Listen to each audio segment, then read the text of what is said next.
investments ng mga David sa negosyo natin. Paano mo naisip na sirain to? Hindi ba ikaw may pakala ng lahat ng to? Sinet up niyo ako para hindi ako makasal at maging isang David. Sigurado nga akong mahal ko na ito dito eh. Ano bang pinagsasabi mo dyan? At saka, ano ba ang problema mo? Tinoga mo ko. Tapos yung isa naman, sumiping sa fiancé ko.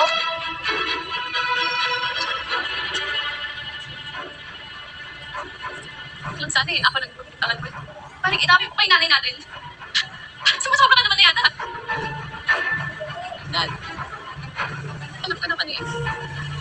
Alam ko naman na ayos sa akin ni Jessica na okay lang na sigo-siguan niya ako. Pero hindi ko naman yata deserve na pagpintahan niya ako na sumiping sa isang lalaki. Paano ko na-respect mo na lalaki?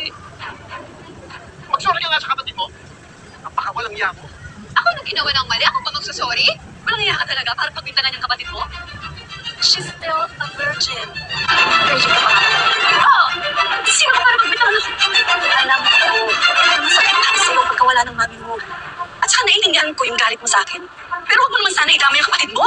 Siguro hindi ako naging kapatid kaya ganyan sa akin. Salamat.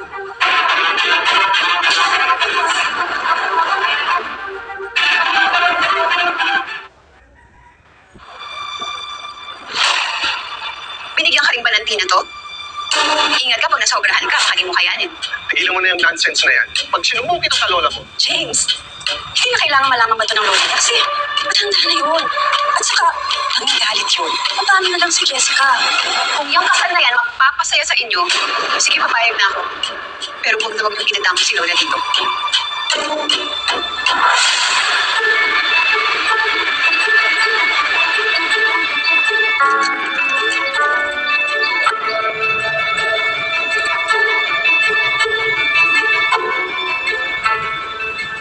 Sigurado ka dito siya. Nakita daw siya pumasok dito ng mga tauhan natin, sir. okay.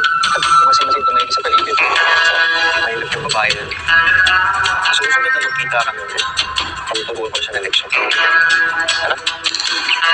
Sandali. Kakasal na pala itong babae hinahanap natin. Tara. Sinayin natin.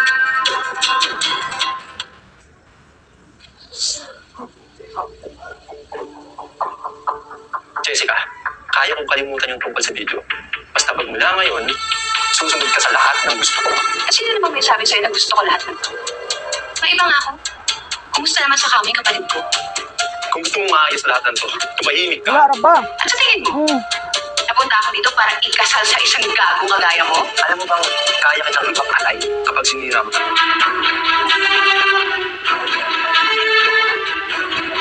Hindi natin kung sino ang nagmamagin sa ating dalawa. Bitawan mo ko. Bitawan mo ko. Kung kaya ba wala kang pa rin pinunal? At sino pa sa palagay mo magkakagusto sa'yo? Pagkatapos na ginawa mong iskandalo, ako na lang ang meron ka.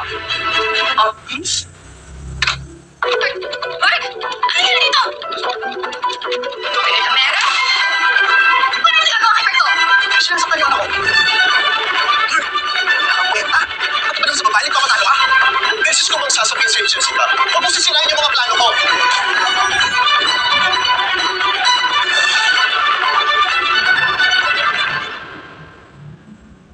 Sumipot na ako, diba? Ano ba bang gusto niyo? Sumipot ka nga para magpakasal dito kay Mark. Hindi para saktan siya. At bakit ba naman kailangan ng sorry? E tinuruan ko na naman ng leksyon yan. Hindi mo. Hindi ko pala kasi. Ay, pala saan ako.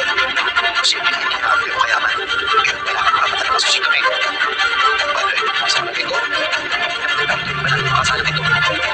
Mabuti naman. Kanina ko pa inaantay sabihin.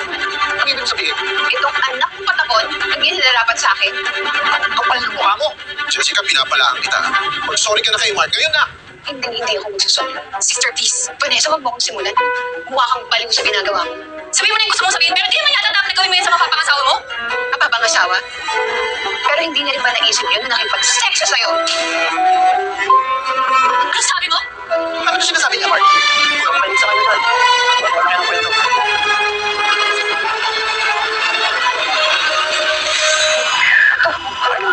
Kasi yung pruweba ko. Padre, totoo may nangyari talaga kay Mark at kay Vanessa. Bakit? Hindi na sila ipakasal natin. Sige, kumpadre. Basta merong kasalang magaganap. Bahala ka na dito. Bahala ka na kay Jessica. Bakit di mo ko subukang saktan? At sisiguraduhin ko na sisirain ng video na to ang buhay ng anak mo. Tinatakot mo ba kami? Huwag mo kong pagtaasan ng boses. Mark, tara na. Ngayong kalat na yung video mo at hindi ka na makakasal sa akin. Tingnan lang natin kung saan mapupunta.